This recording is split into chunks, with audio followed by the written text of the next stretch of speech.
SG naomba mtutafutie kiti yake. Naombea aseme za kiti.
And we remain standing for the national anthem. Huyo ambiwe basi. DJ.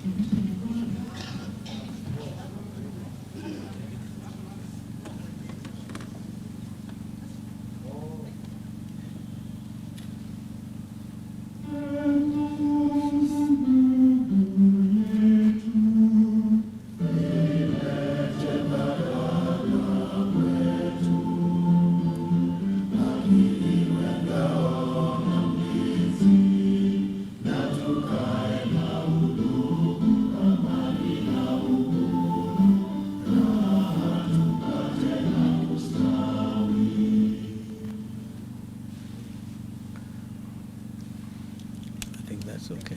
We're doing the other one.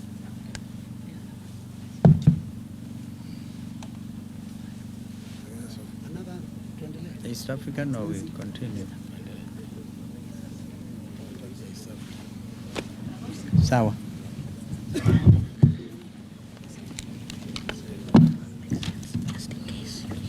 Sorry.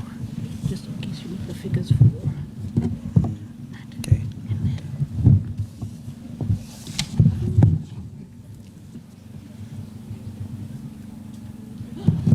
Thank you.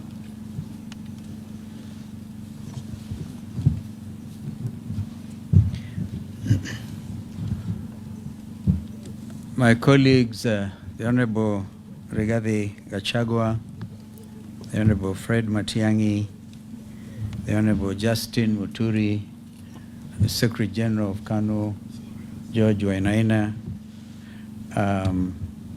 members of Parliament, the leadership from both houses, Parliament, the National Assembly and the Senate, wazalendo wenzangu, hamjambo. Naona kama mmekasirika sana lakini bado tunaumwa kwa sababu tunayatafakari yaliyotendeka wiki hii haswa kwa upande wa mahakama. And before I proceed to read this statement of my colleagues who add one or two things, we have a duty to declare our solidarity as ever with each one of us. And we know the matter of that ruling by the three judges in the matter of the petition by our brother, Deputy President Gachagua, and there's many other, I think 50-something petitioners. That matter continues to weigh heavily on the conscience of Kenyans. And I can tell you, I've pronounced myself before on this matter, and I reiterate that ruling, because it touches on Article 25 of the Constitution. And that Article 25 clearly states that the matter of fair hearing, entitlement of every Kenyan to fair hearing, is a non-derogable right. And the moment you make a finding that that is the case, then the Constitution is absolute and it's clear. So much as we feel with our brother Rigiji, the weight of arriving at the wrong conclusion, we also now know, I can tell you, from this podium, that finding itself amounted to lifting of the impeachment. It is very clear to me, and therefore anybody arguing that Rigathi Gachagua cannot run for elective office is clearly misleading themselves. And so therefore we want to encourage our brother and all of us in that regard. We have apologies before we read this. So I'm reading this on behalf of the United Alternative Government. We have apologies from our brother, Honorable the DAPK leader, Mheshimiwa Eugene Wamalwa, and our sister mother, Wangari Karua, who is out in Uganda. Otherwise we are all together in this very important matter. So if you allow me, some of it, my colleagues, be giving maybe a personal matter, my own experience in this, but we will, at the end of this presentation, each one of us will say one or two things. The subject is on the financial year 2026-2027 budget and the Finance Bill 2026, and this is the people's budget. We have been accused before, and we want to tell Kenyans we are up to it. We are up to it. We are not just going to criticize this time, we are going to give an alternative budget. So thank you for joining us this afternoon. And before I speak about figures and fiscal deficits, I want to speak about a woman I met in Mathare recently. She sells second-hand clothes and pays her SHA deductions every month. She also sends her children to a public school that the Constitution says is free. Last week, the school sent a letter to her. Quote, please pay 3,500 shillings for infrastructure development levy before your child sits end-term exams. End of quote. She does not have it. I'm standing here today because of her and because of every Kenyan like her who has run out of time to wait on a regime that has lost its moral authority to lead. Fellow Kenyans, on my part, my colleagues will also say theirs, I've been in public service for over 4 decades. I've sat at cabinet tables, at the office of the Vice President, and even others dealing with peace negotiations. I've seen Kenya at its best, and I've seen what bad governance does to a people who deserve so much better than they have been given. Nothing, though, in all these years of public life, has prepared me for the cruelty of this budget. Because that is what it is. Not just incompetence and miscalculation, but cruelty. The cruelty of a regime that knows exactly what it is doing to its people, has the treasury documents to prove it knows, and has chosen to proceed anyway. I've read the National Treasury and Budget Summary published April 30, 2026. I've studied the budget policy statement, and I too have read the Finance Bill 2026, and I'm here today standing before our nation to tell you what those documents say in a nutshell and what they mean for the Kenyan family that is simply trying to survive. The state of the nation, and basically saying numbers, that's the title, numbers cannot lie. The National Treasury released a financial year 2026-2027 budget summary on April 30th, 2026. These are not opposition figures. These are the government's own numbers that can be found on treasury.go.ke for every Kenyan to read. Let me walk you through what they say.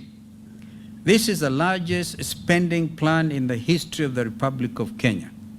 Gross expenditure at 4.82 trillion shillings.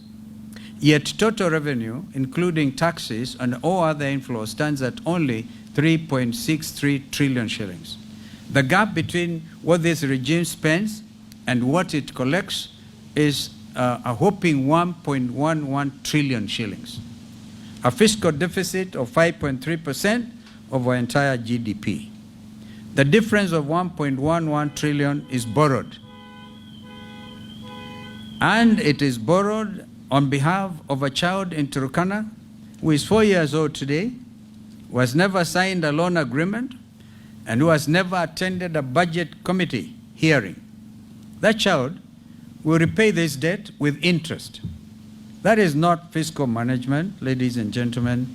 That is generational slavery. Now consider this. The entire consolidated fund services, that is debt obligations and pensions, consumes 1.5 trillion shillings, and that is 31.2% of the national budget. Interest payments alone stand at 1.25 trillion. Domestic interest payments on loans taken within our borders totals 986.7 billion shillings. To put that in a language every Kenyan understands, interest on domestic debt alone costs more than the entire education budget of 668.3 billion shillings. Think about this. We are spending more on paying bankers than on teaching children. 31 cents of every shilling, 31 cents of every shilling, Kenyan shilling, raised goes to debt service before a single classroom is built, before a nurse is hired, and before a single road is repaired. Meanwhile, the Federation of Kenya Employers tells us that 67% of young Kenyans between ages of 15 and 34 years of age are unemployed. Imagine, 67%.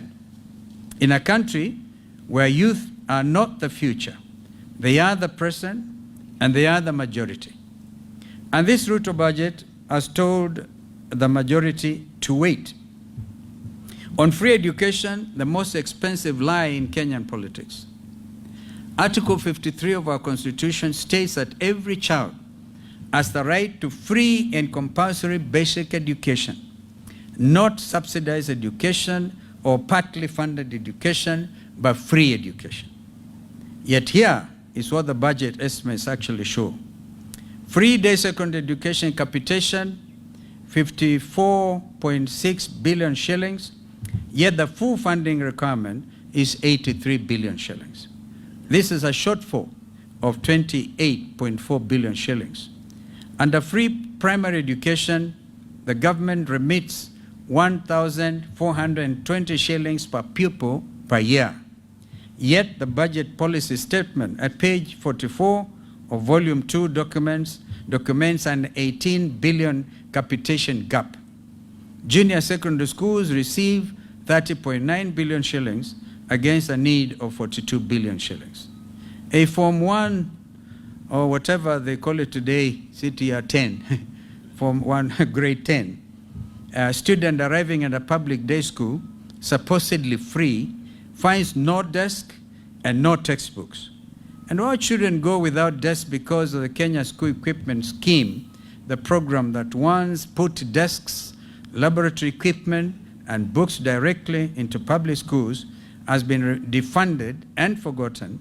The budget estimates show an estimated 112 billion shillings allocated for administrative overheads at the Ministry of Education headquarters. 112 billion shillings for the bureaucracy that runs education sector. 65 billion for the children being educated. That is not a budget. That is an insult.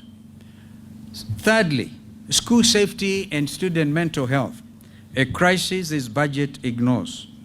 On Saturday, June 6th, I stood before the Kenyans and spoke about something that had nothing to do with websites or campaign platforms. I spoke about 16 of our daughters who will never come home again because of the fire at Tutumishi Girls Academy in Gilgil. Since May, Kenya has watched with growing dread as school after school has experienced unrest, destruction, and fire. Lenana School, State House Girls, Alliance High School, Loreto Limuru, these are not isolated incidents. They are patterned, and this government with a budget of 4.82 trillion shillings has responded with investigations that go nowhere. And today we have seen they've even recommended suspending the midterm or bringing the midterm break a little earlier. What are our children telling us? They are telling us that dormitory buildings are fire traps that were never built to code and have never been inspected to standard. They are telling us that the food is inadequate and sometimes unsafe. They are telling us that when they raise concerns about conditions, about pressure, about feeling overwhelmed, no one listens. They are telling us that the mental health burden on a Kenyan teenager today is heavier than any generation before them has carried, and that the system built around them has no mechanism to hear them, let alone help them. This is not a new crisis. It is a neglected one. A government that allows it to fester while protecting a 112 billion shillings Minister of Education administrative overhead has made a choice. It has chosen the bureaucracy of our children for the last 4 years. Now look at what this budget allocates to address it. School mental health programming, effectively zero. There's no dedicated national school mental health line in the budget estimates. The Edu Afya, Kumboka, our brother Matiang'I will speak to that. Our Edu Afya school health screening program, which was often the only medical review a public school child ever received, was abolished by this Ruto regime. The Kenya School Equipment Scheme, which would put safe and adequate furniture into schools, remains defunded, as we said before. Boarding school safety infrastructure is not a named priority anywhere in these estimates. Yet, we are spending 9.2 billion Kenya shillings on Energy, Petroleum and Regulatory Authority, EPRA, the fuel levy regulator, and zero on the mental health of 2 million boarding school kids. That is not a budget. That is an abdication. Your united government in waiting makes 4 commitments, and they come with budget lines attached. First, a mandatory national safety and audit of every boarding school dormitory in Kenya with enforceable deadlines and criminal liability for non-compliance. We fund this from the 20% cut to Minister of Education administrative overhead, that is 22.4 billion shillings, redirected from the bureaucracy to the children it is supposed to serve. Second, a fully funded national school mental health program that will be a dedicated budget line, not a footnote in a health of ministry circular. We reinstate Edu Afya funded at 5 billion shillings, restored from the savings on the cancelled Social Health Authority SHA technology contract. I will be talking about that. I think our brother Reggie will address that one, the 104 billion shillings. Amazing, strange contract. Third, a comprehensive review of boarding school standards, accommodation, nutrition, safety, and student grievance mechanisms that guarantee every child is heard and treated with dignity. I must say, when I was Minister for Education, people remember the late Griffin, the director of Starehe Boys Center. Griffin had an amazing philosophy. Any child, in fact, his office had only the desk and one cat. Any child, whether from 1 up to from 6, could walk freely. And they used to have every Friday an assembly between students and head and all the teachers. And the ground rules were, whatever is said against you should never be taken. If a child says mwalimu fulani is terrible, that mwalimu would never be allowed to take it against that child. That was openness. And because of it, Starehe Boys Center, in the middle of the city, you could even pick a cigarette stump. You couldn't pick it anywhere, and they were able to freely walk. Some of them, I see nodding, like Senator Manzo, who is an old student of Starehe Boys. Fourth, genuine accountability.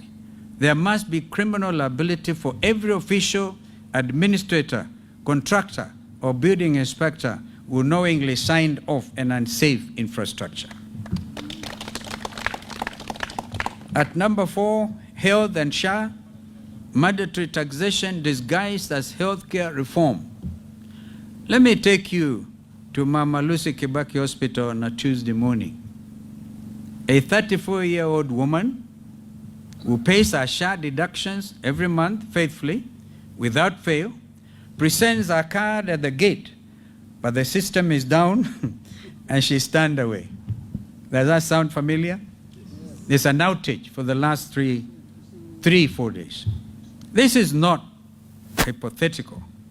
This is the lived experience of millions of Kenyans who were told that SHA would replace the National Hospital Insurance Fund, NHIF, and deliver better, broader, and more affordable health care. The budget policy statement, the government's own document on page 29, records an 11 billion shilling gap in the SHA transition. They know it is broken, and they documented that it is broken. They also have published the evidence of the brokenness. And then they brought this budget before the nation and asked Kenyans to accept it. Total health allocation at 170.7 billion shillings, a system serving 54 million people. Only 19.1 billion shillings for county-level primary care are spread across the 47 counties, covering thousands of levels 2 and level 3 facilities. That is 406 million shillings per county for every dispensary, for every health center, for every county hospital. That is the first and only point of contact for millions of Kenyans who cannot afford to go elsewhere. SHA, in its current form, is not a health policy. It is a compulsory tax with a hospital logo. And this government has added insult to injury by simultaneously signing a 104 billion shillings technology contract. I repeat, 104 billion shillings for a digital platform around a health system that cannot serve the patient at the gate. Linda Mama, the free maternity program that gave thousands of Kenyan mothers a safe, dignified birth at a public hospital, has been abolished. Edu Afya, abolished. These programs worked as they reached the people who needed them most. At point number 5, the Finance Bill 2026, taxing the poor through the system. For 3 years in a row, this government has returned to the same well. In 2024, they came for your bread. In 2025, they came for your data. In 2026, they are coming through the system quietly, technically, with provisions buried in legislative language that most Kenyans will never read. The Finance Bill 2026 proposes a 16% value-added tax on the fees and commissions charged by mobile money platforms, M-Pesa and Airtel Money. 16% VAT on the platform that 90% of Kenyans use every single day. The Central Bank of Kenya has documented mobile money fees as high as 7% of transfer value, and the same CBK launched a public campaign to cap those fees. The Ruto Finance Bill drives them back up. The grandmother in Wajir, waiting to receive 1,000 shillings from her grandson, working in Mombasa will pay more for that transfer. The mama mboga in Gikomba paying a supplier through M-Pesa, and remember, even the mitumba is taxed. The mama mboga in Gikomba paying a supplier through M-Pesa will pay more.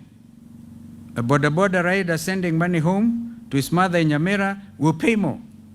This Ruto regime has found a way to tax the poor even when they are not buying anything, and they are taxing the movement of money itself. And the bill proposes a 25% excise duty on mobile phones at network activation. 25%. 25% on a phone that is no longer a luxury. A phone is an office. A phone is also a bank. It's actually a classroom. The only infrastructure that millions of Kenyans actually possess. Kenya's diaspora sent home a record $5 billion last year through mobile platforms. Economic analysts are clear. They tell us these taxes will reduce remittance volumes. Rural families depend on those transfers, will bear the greatest burden. Beyond the visible taxes, the finance bill represents something more troubling: the quiet construction of a tax surveillance state, expanded KRA access to third-party data, bank records, mobile money transactions, business accounts without adequate taxpayer safeguards, shorter filing deadlines that will crush small businesses, system-generated tax assessments that can arrive without explanation or notice, automated penalties for failures caused by KRA's own technology. We are building a government that can see everything you earn and everything you spend, with the power to act on that information faster than you can appeal. A Kenyan earning 30,000 shillings a month still pays income tax. This regime taxes poverty, and now it wants to tax the digital tools through which the poor literally survive. At number 6, strategic assets. Who is selling Kenya? When this government faces a fiscal crisis, and it faces one right now, it looks at what Kenya owns and asks, what can we sell? We are talking about Kenya Post Authority, through which over 90% of Kenya's imports and exports move. We are talking about Safaricom, the company that built M-Pesa, whose government stake generates dividends that belong to every Kenyan taxpayer. In fact, because I'm in court over this matter, I cannot speak much, the Treasury is getting a dividend of 16 billion half term. Therefore, in a year, 16 billion shillings. That is a 15% share that the Treasury is trying to dispose of. It is taxing an asset, it is selling. That is not fiscal management. That is a fire sale. These are not just ordinary companies. They are crown jewels. They are what this country built across generations. And the United Alternative Government will not allow any government to sell them quietly, without consent, without debate, without a 2/3 majority in both houses of parliament. We know that a parliament that is also state captured, like the current government, and we congratulate members of parliament representing the alternative government, because you scream. I remember when you are transacting this matter of Safaricom, or Sitat, the deputy minority leader actually went for the mace as if to make a point, and he was expelled for it. Please do something. The country is watching. The alternative government in waiting has produced a fully costed people's budget for 2026-2027. Every figure in what follows is sourced from the same National Treasury documents. The budget summary of April 30, 2026, the budget policy statement, the finance bill 2026, those taken together. Our numbers are the government's numbers, rearranged according to a different set of priorities. The framework. On gross expenditure, at 4.318.5 trillion shillings, 499.3 billion less than the Ruto regime. Our total revenue at 3.725 trillion will be less than 95 billion shillings more than the Ruto regime through compliance, not new taxes. Our fiscal deficit will be 593.5 billion, which represents 2.8% of GDP against Ruto's regimes of 5.3%. Our domestic borrowing will be 500 billion against Mr. Ruto's regime's 995.7 billion. We shall have the pressure on treasury bill rates and private sector credit in 1 year. We shall restore the development expenditure ratio from the Ruto regime's unconstitutional 29%, that is a statutory breach of the PFM Act, that's Public Finance Management Act, minimum floor, to 33.5%. The children who will inherit this country deserve a government that invests in their future, not merely that services the debts of the past. On education, we shall fully fund free primary education at the statutory 1,420 shillings per pupil per year, closing the 18 billion gap documented in the budget policy statement. We shall fully fund free day secondary education at the statutory 22,244 shillings per student per year, closing the 28.4 billion capitation shortfall under this budget of Mr. Ruto. We will fund JSS capitation in full, and we shall revamp the Kenya school equipment. Total education allocation will be 737.3 billion shillings against the current regime's 668.3 billion. We will cut 22.4 billion shillings from the ministry's 112 billion administrative overhead and redirect every shilling to our children. Free means free, all the way from class 1 to form 4 for every Kenyan child.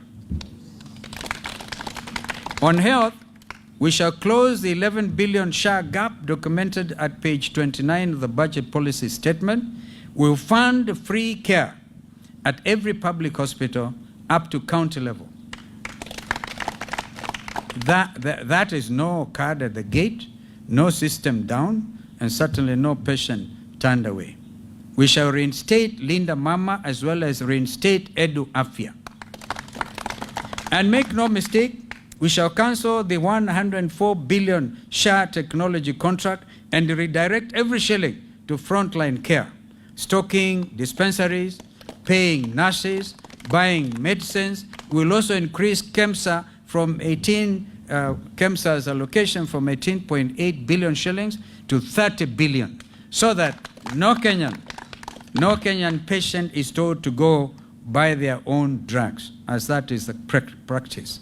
Total health allocation, 242.3 billion shillings against Ruto's 170.7 billion. On jobs, we commit to a national youth employment compact. That is 80 billion over 2 years, 80 billion shillings. A single fund with one accounting officer and one measurable outcome, that is verified jobs created. 200,000 placements in public works infrastructure maintenance, a skills to export pipeline linking technical colleges with verified export sector employers. Zero-rated startup capital for youth-led MSCs employing more than 5 people. Not grants, but contracts, deliverables, and results. 67% of our young people are not idle because they lack ambition. They are idle because the system was never designed for them. We will redesign it. On cost of living, we shall repeal the import declaration fee, the railway development levy, and the road maintenance levy on fuel imports, bringing diesel to approximately 170 shillings per litre. We will also abolish the housing levy. Of course, that abolishment will take into account we'll take into account the legislative aspect, all right? We are not just abolishing without asking you guys to do the needful. And because a lot of you are state captured, the next administration will certainly ensure there's no housing levy. Our executive order number 1, giving millions of Kenyan workers an immediate increase in take-home pay. That's what my brother Rigiji refers to rescuing the payslip. We shall zero-rate solar panels, batteries, and inverters. We'll introduce a 30 shilling per litre targeted fuel subsidy for certified agricultural use. And we will remove from the Finance Bill 2026 the 16% VAT on M-Pesa platform fees and the 25% excise duty on mobile phones. On fiscal discipline, starting at the top, we will cut State House operations from 12.6 billion shillings to 6.3 billion shillings. We must cut the NIS allocation from 58.6 billion to 35 billion shillings. Kenya is not at war, yet the NIS has doubled since 2020 without proportionate gain. We'll also abolish the 13 billion shillings police motor vehicle leasing program and procure direct, saving 4 billion shillings over the contract life. We will then redirect the 35 billion shillings in savings from NIS and State House reductions into a national irrigation investment fund covering Garissa, Marsabit, Wajir, Turkana, Kitui, Makueni, Laikipia, and Kajiado. Because food security is national security. We will also implement a single treasury account to eliminate ghost workers, duplicate payments, and pending bills that are an Auditor General's verified leakage of 250 billion, all right, a year.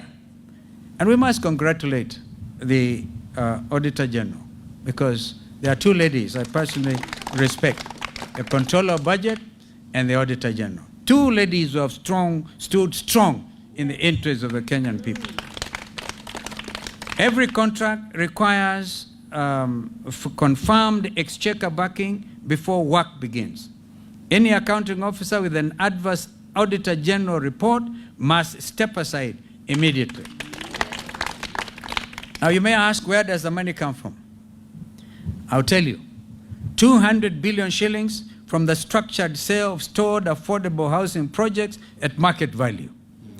250 billion from single treasury account efficiency savings. 90 billion shillings from a simplified flat 7.5% rental income tax on large landlords currently evading through complexity.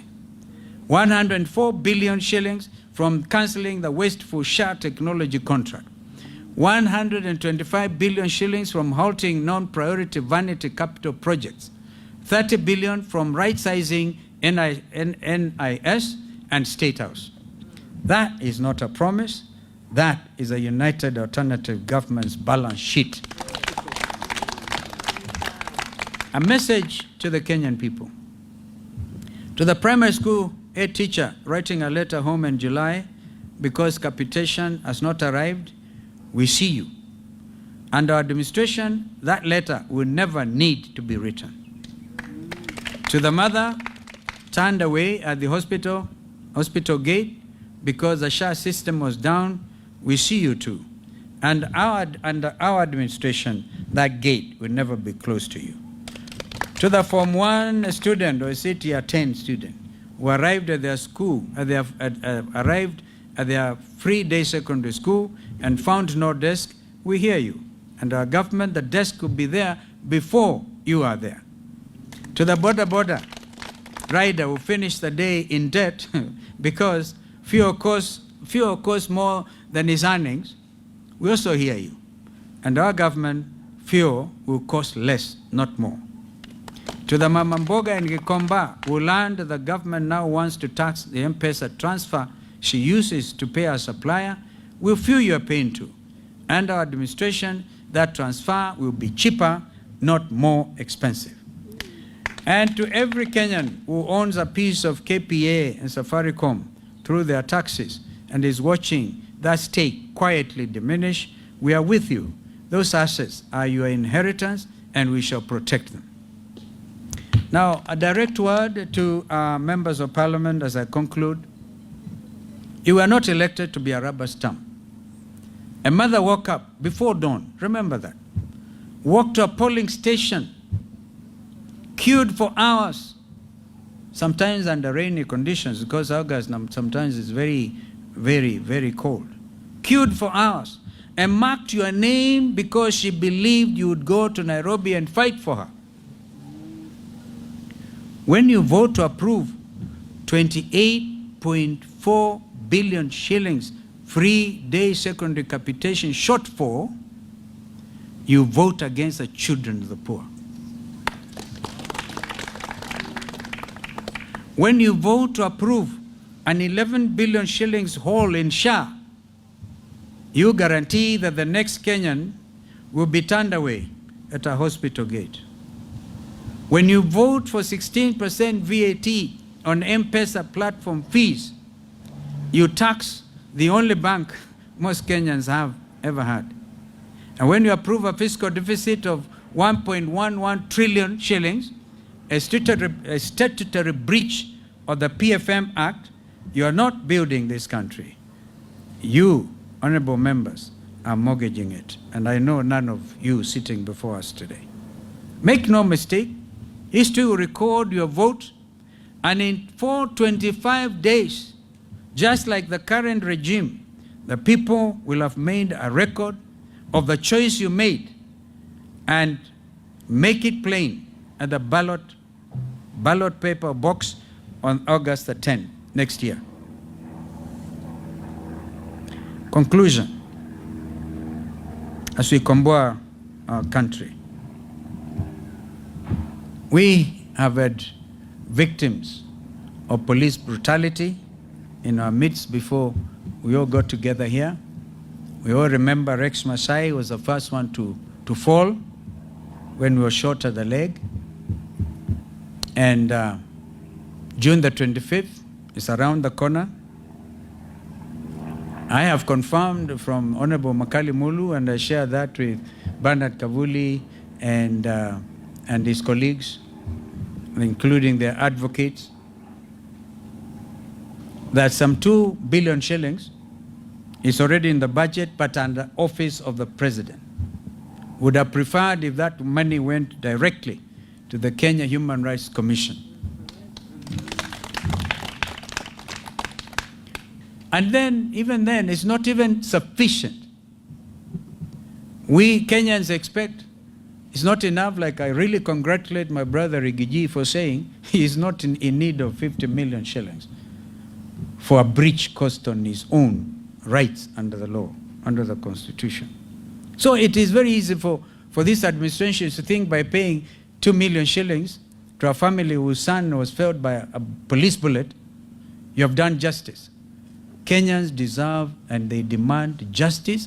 The perpetrators of those heinous crimes, even as we speak, this police continues to perpetuate those abrogations of our Constitution. Did we not hear yesterday in Laikipia, and people like Laikipia, we hear you, my colleagues will speak to you about that we're importing Ebola, and then we kill. Even when our people peacefully demonstrate, you kill them. Can you imagine a regime that arrests a Chief Justice Emeritus? We will be organizing massive demonstrations to protect the Nairobi National Park. So it is not just Chief Justice Maraga, whom they tried to harass yesterday. So we stand in solidarity. We want this money paid, the 2 billion, paid on or before the 25th of June. There should be no prevarication about this. After all, William Ruto himself announced he has a list of those supposed to be beneficiaries. And so we want Kenyans to remain alert and fully cognizant of the fact we are at a crossroads. And I thank you. Tomorrow, what you have read, this is an abridged version. The whole text will appear in the local print media tomorrow. So Kenyans can see united alternative government in action. And of course, there's a lot we can do. There's a lot because we are just dealing with our own figures. We will deal with our own in the next 1.5 years to come. I thank you. I can start with my brother Rigiji to add on to 1 or 2 comments. And I know some are stressed for time. Or shall we start with you, Fred?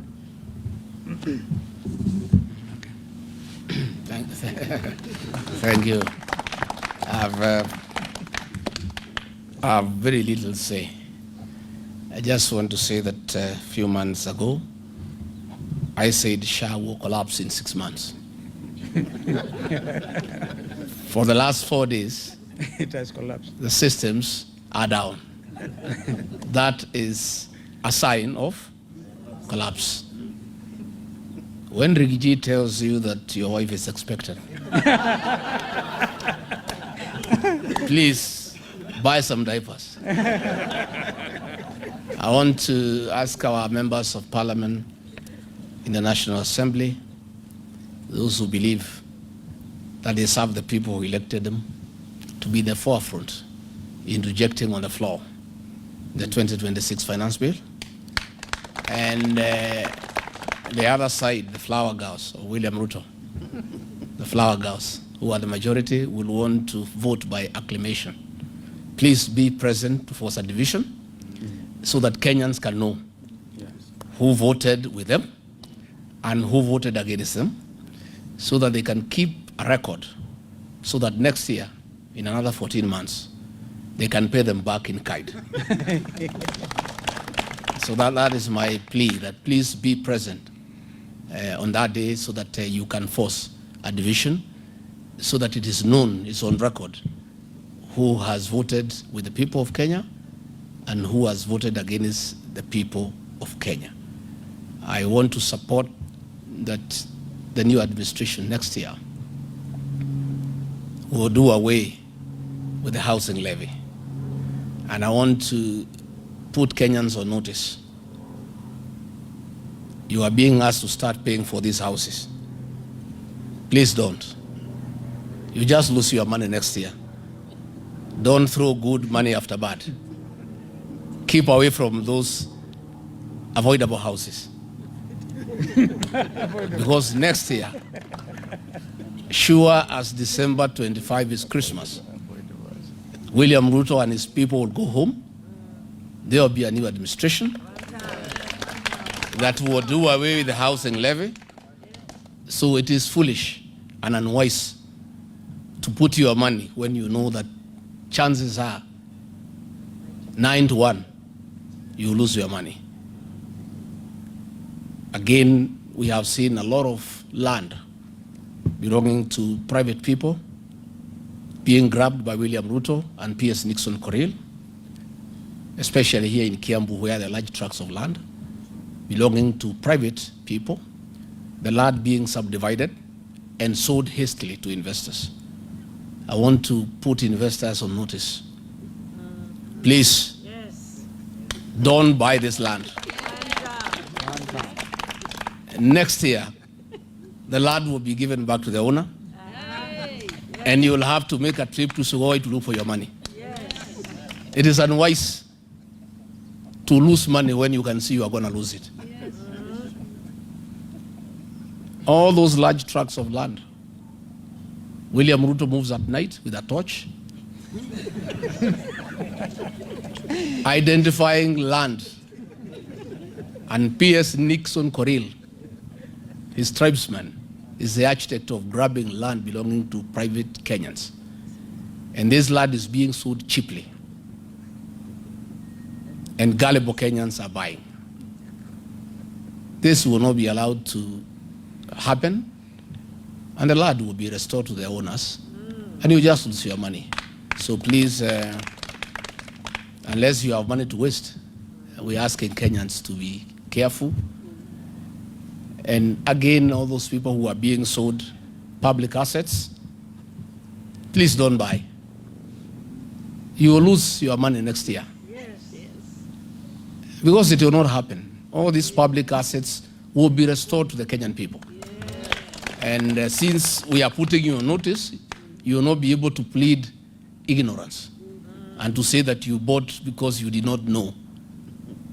Don't buy public assets between now and the next general election. You just lose your money. I thank you. Well done.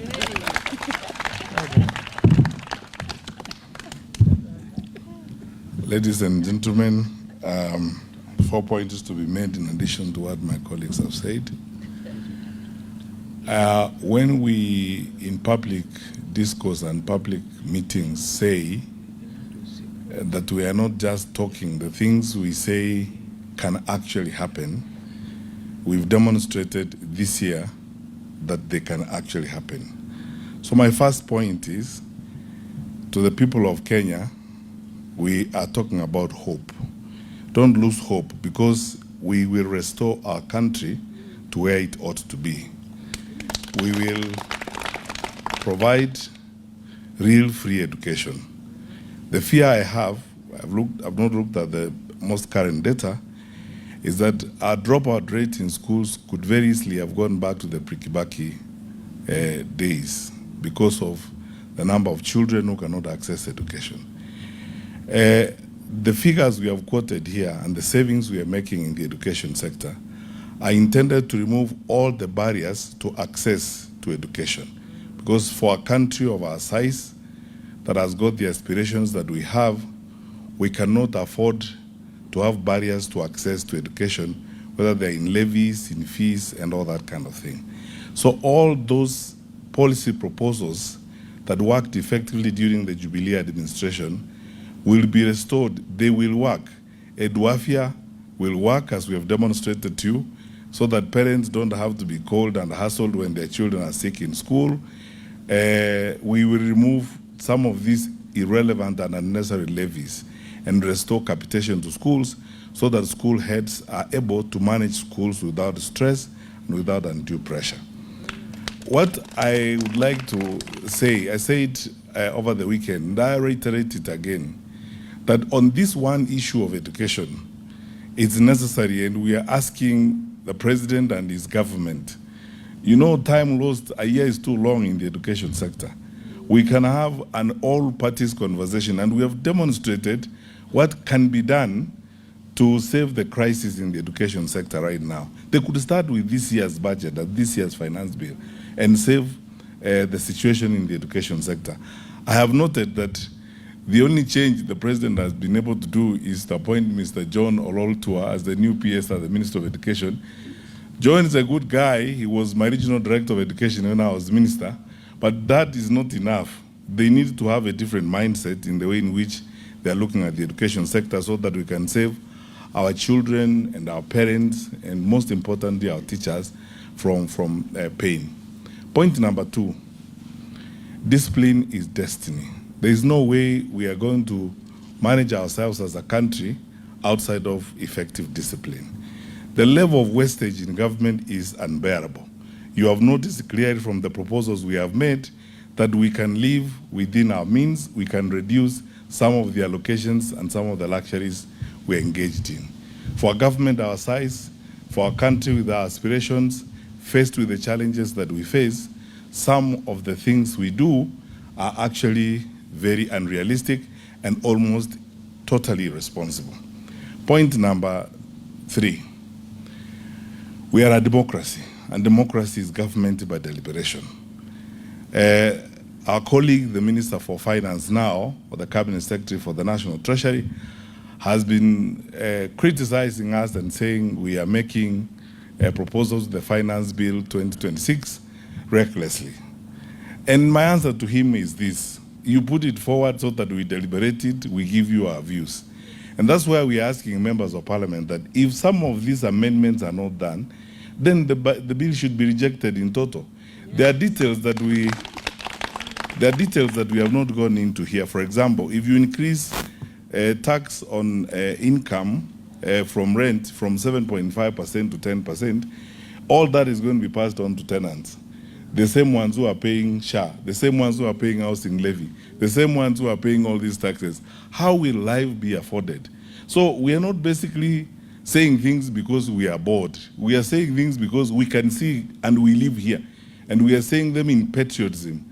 And our colleagues, our fellow citizens who are in government, need to also, with the same attitude, the same positive view, take our proposals very seriously and take them in their stride and see what can be done.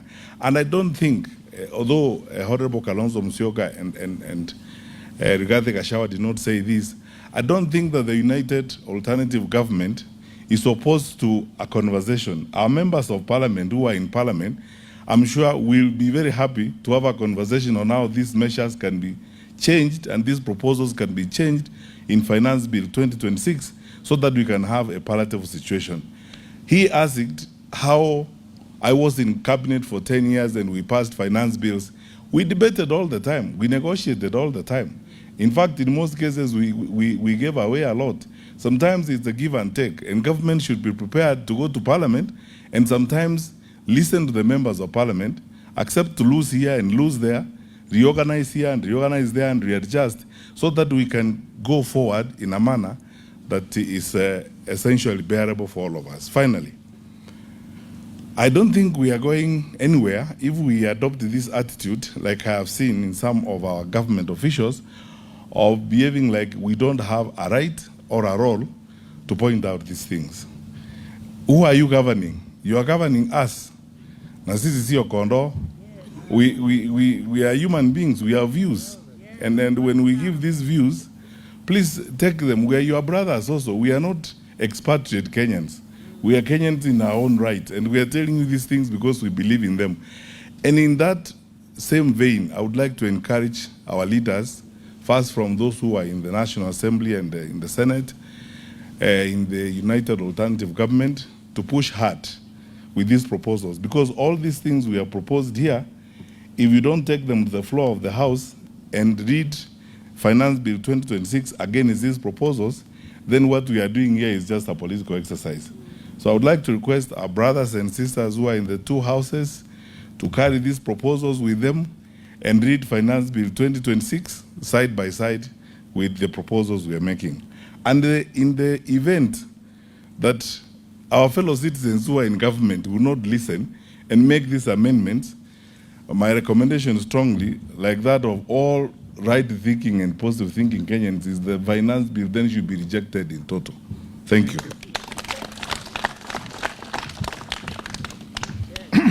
Thank you. Let me begin by acknowledging that we are always making history. Tomorrow, the 11th of June 2026, at 3 p.m., the CS for the National Treasury and National Planning, John Bundy, will be reading the budget estimates for the coming financial year. It will be the first time in the history of independent Kenya that a budget, national budget, is being presented in the absence of a sitting president. He is a president who has urged every Kenyan to tighten their belts, that we are in hard times. But he's the same person, same president, who is galvanizing all over the world in some executive jets at the expense of taxpayers, who is willing to tax up to their blood. And therefore, because he knows what is proposing in the finance bill is so painful, he has chosen that it better be read in his absence. And therefore, for my good friends who are in Parliament, we ask you, as has been urged, to carefully look at every clause in the Finance Bill 2026 and make sure that you stay on the right side of history. Propose whatever amendments you may. Insist on a vote on each. And as has been said already, we'll keep a record. Never mind that the choir may be too loud, but just have a record. As you know, the house is a house of record. Yeah.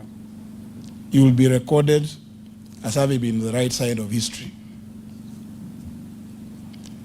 Even if you are defeated, you will have earned your right to say what you needed to say. As has been stated, what His Excellency Dr. Stephen Kalonzo Musyoka has read here is an abridged version of the proposals by the United Alternative Government. But I would want to just alert you to one particular provision that proposal that he has made. The proposal on single treasury account, because it is there that we will realize a lot of the envisaged savings. No contracts to be entered into without a clear budgetary provision.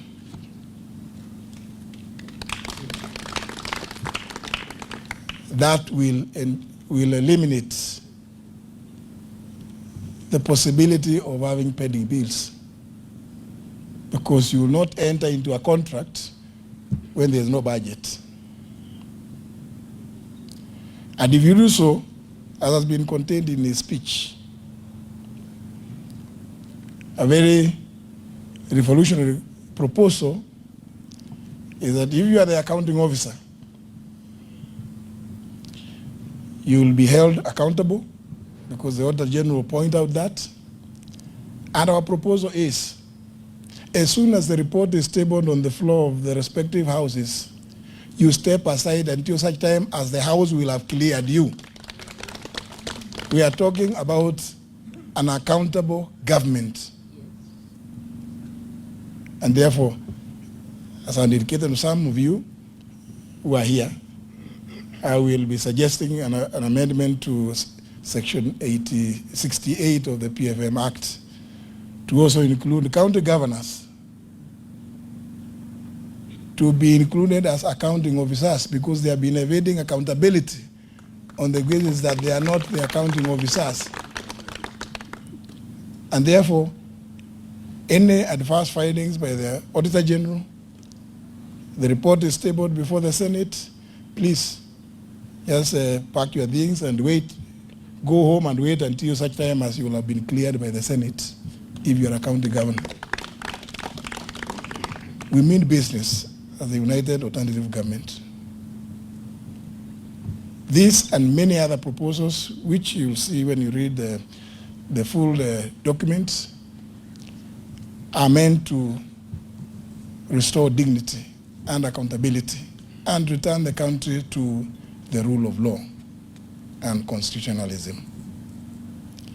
Indeed, as I finish, His Excellency spent a lot of time on the area of education. I would just ask you to just go and read. He made the reference to Article 53 of the Constitution, but Article 53 has been actualized on the 14th of January 2013 by the enactment of the Basic Education Act. And in that act, if you just look at Section 39, paragraph E, it is the duty of the Cabinet Secretary for Education to provide all manner of infrastructure. And therefore, what has been contained in this budget speech is anchored in law and is realistic, it is achievable. Just want to urge you, my good friends in the two houses, please reach out to more of your colleagues. Unless these amendments are accepted, reject the Finance Bill 2026. I thank you. Well, we thank you. We've consulted here. This document will be made available tomorrow, so we will not receive questions. In fact, the Honorable Magara will be one of the discussants tomorrow in the media space, or others who are well schooled in this area. So I hope you can understand, because it's an important thing we have made before you. Very important statement. Please avoid any attempt to do securitization of the housing levy. We know they are trying to do that. So that even when we come and take over, our hands will be tied. Fight with your teeth and your nails, if you have to, for this country. We thank you. Thank you.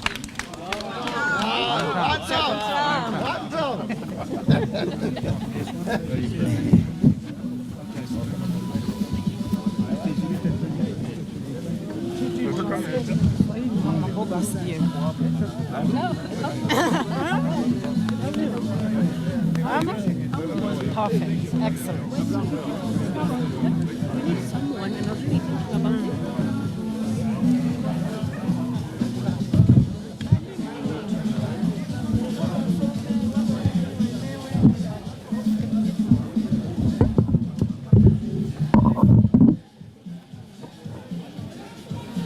Yani maiki yangu naweka kando tu na kukaa tu.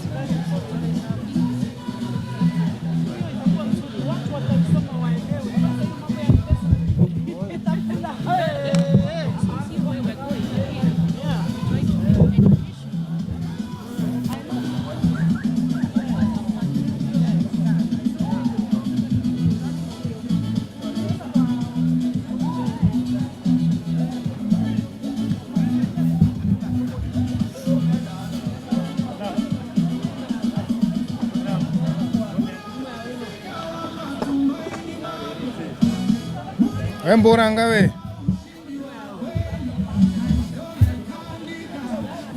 Dubura